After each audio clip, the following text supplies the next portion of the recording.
So if you're doing something like 30 hours a week, that is something that's, you're splitting your time between doing cardiovascular endurance training, but also some high intensity interval training. You're doing some vigorous intensity exercise along with that as well. So you're kind of covering all the bases.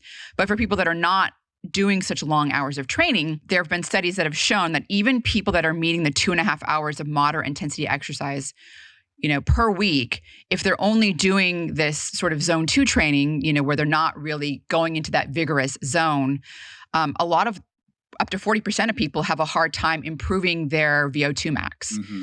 And they're called non-responders. And so why is that? Why are they not responding to, cardiovascular, just simple endurance training, 70% max heart rate, let's say, or below? So about moderate intensity exercise.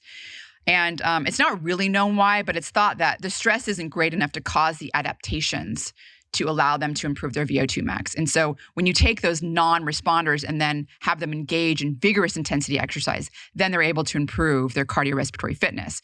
Again, coming down to that adaptation where you're putting a greater stress on the cardiovascular system, and therefore your body is responding to that stress with a variety of different beneficial, response pathways. And so VO2 max, I would say, again, as a marker of longevity, one of the best ways you can improve that is by engaging in vigorous intensity exercise. Mm-hmm.